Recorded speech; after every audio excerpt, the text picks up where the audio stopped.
Reflections on the Good News of Jesus Christ for Sunday, the sixth Sunday of Ordinary Time, from the Gospel according to Mark.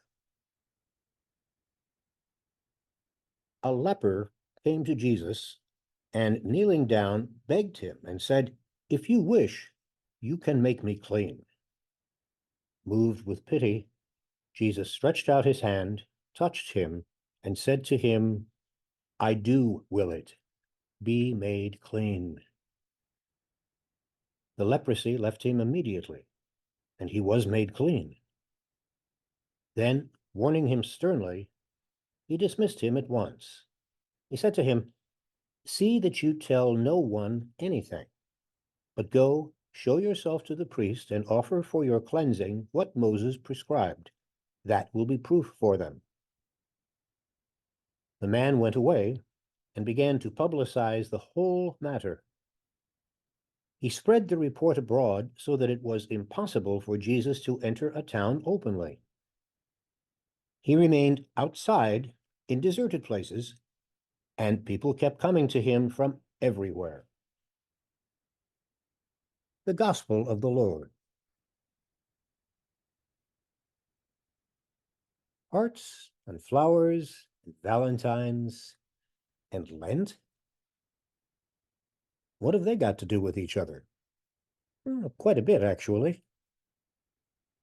To begin with, the heart is our symbol of the life of striving, of feeling and passion, of conviction. Our language reveals the importance of this symbol. We speak of a heart being touched, or a heart being moved. We can have a change of heart. We can store memories in the heart. We can communicate heart to heart. Hearts can be given. Hearts can be stolen. Hearts can be broken. Each of these speaks of an event that can touch our depths, change our hearts, and thus our lives. And what is central in Christianity is just that, a change of heart. However, we have an unfortunate tendency to become hard-hearted as a result of the times that we have been hurt, when our hearts have been broken. Our response to those experiences is to build walls, tall and strong, around the heart, so that we will not be hurt again, so that nothing unpredictable can touch and move the heart from outside the defended boundary of its stronghold. Walls keep other people out, but walls also keep us in, alone and isolated. And the walls we build are even capable of keeping God out, if that is our desire. But there is hope, even for human hard-heartedness. Listen to God's promise. "I shall give you a new heart and put a new spirit in you. I shall remove the heart of stone from your bodies and give you a heart of flesh instead. I shall put my spirit in you. You shall be my people, and I will be your God." From the prophet Ezekiel. Especially during this season of Lent, Jesus is calling us, above all, to a metanoia, a change of heart. Because if the heart is changed, then everything changes. Our ideas, our behavior, our attitudes, all of that changes when we have a change of heart. But if the heart is not changed, then whatever else we change in other areas of life really does not matter. Yes, like it or not, Ash Wednesday is this week. And I have a suggestion. This year, don't give up anything at all for Lent. Do I have your attention now? Don't give up anything, especially if giving it up is just going to make you miserable. There's no virtue in being miserable. And if you're miserable, you're likely to make everyone around you miserable too.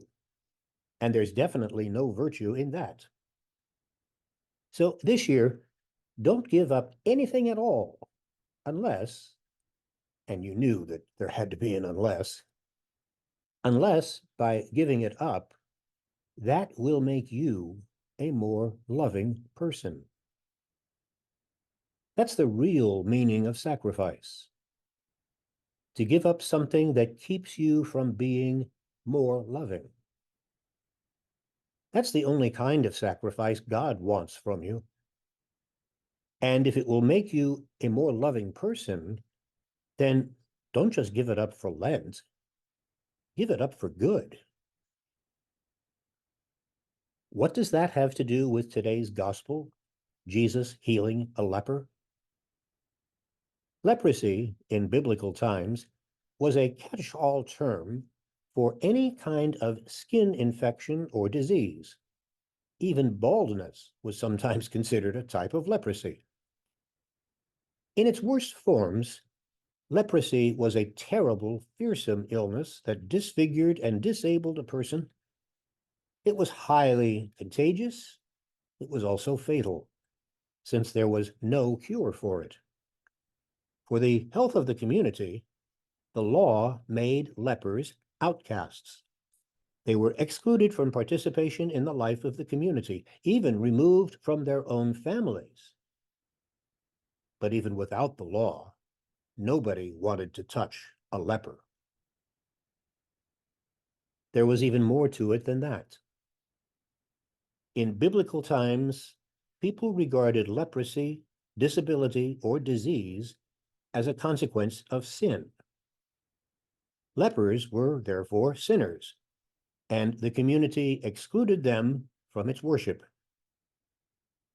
In a theocracy such as Israel, exclusion from the temple was a fate worse than death. Jesus enters the scene as the healer of lepers. Those for whom the law offers no hope find in Jesus their key to re-entry into the human community.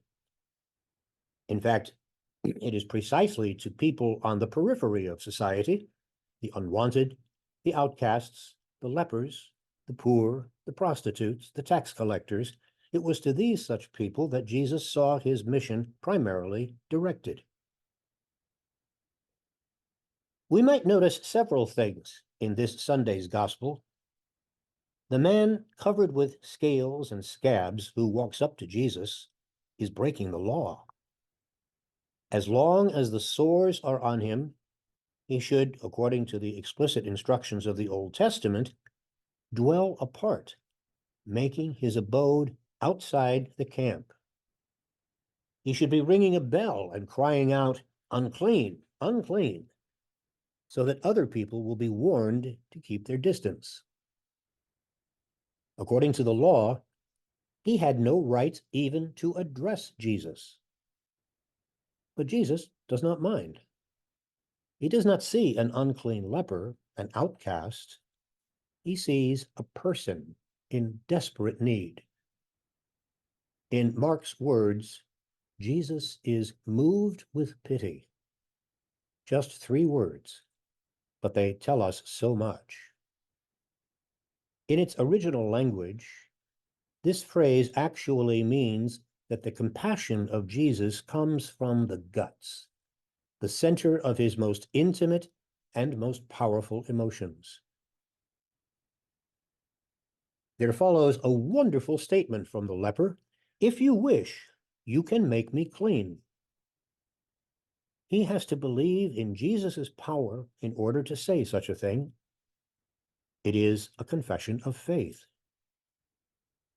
And Jesus answers, "I do will it. Be made clean."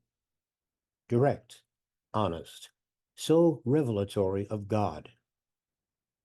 The whole life of Jesus seems to consist of this desire to help those who are in trouble, to give to those who have even a seed of faith. Finally, in an extraordinary move, Jesus stretches out his hand and touches the man. Again, the ancient belief was that this sickness was communicable, and at the very least, it was disgusting. Yet, Jesus reaches out to him with care and says, "Be made clean." You have to know the man's entire life was changed because of that touch.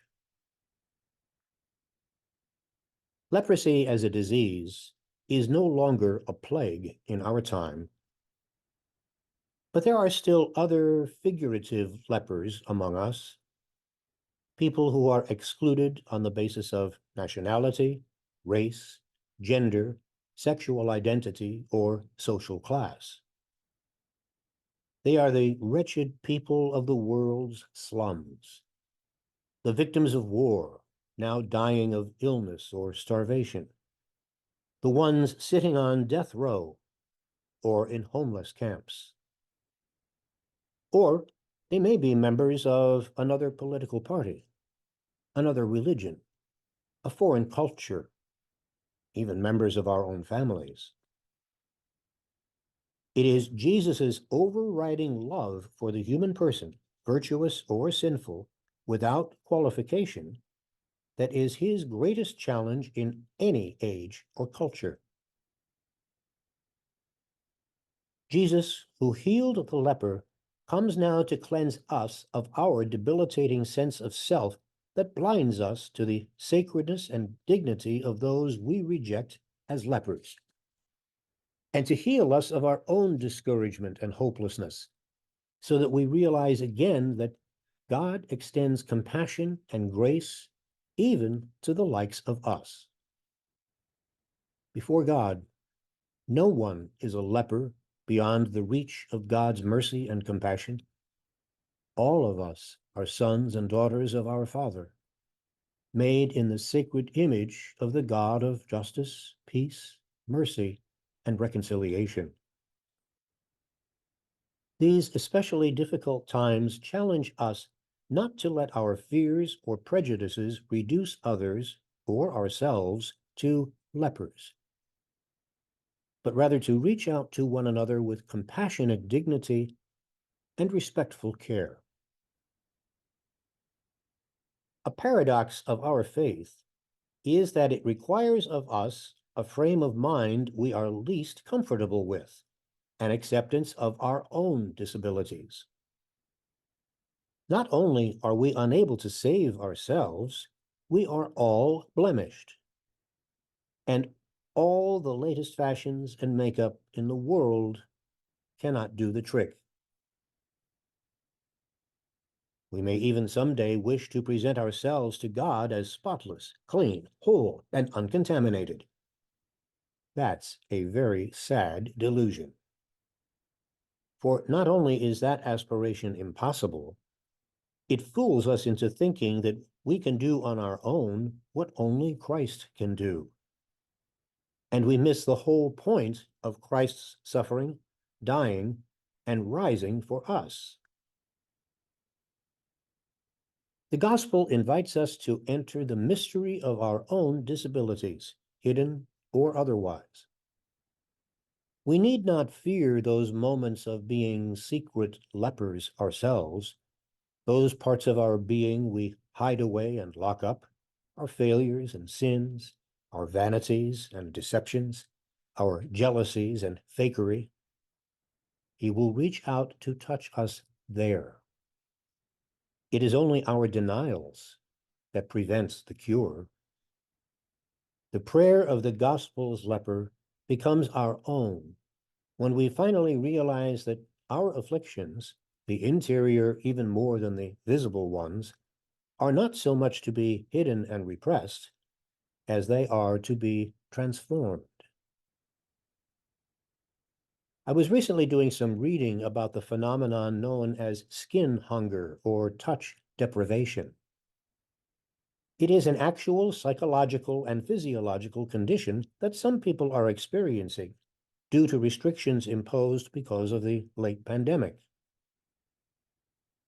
The term describes the physical and mental health consequences caused by a lack of human touch, including higher stress levels, a weakened immune system, and poor sleep.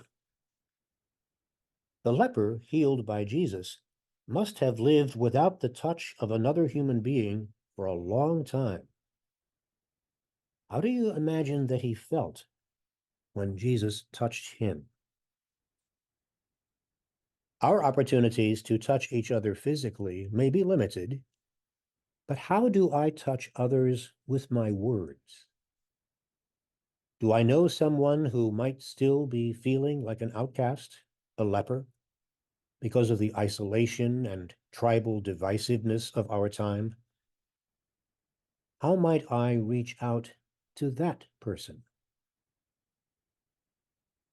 Hearts and flowers and Valentines and Lent. The goal of this season is not a change of diet, but rather a change of heart.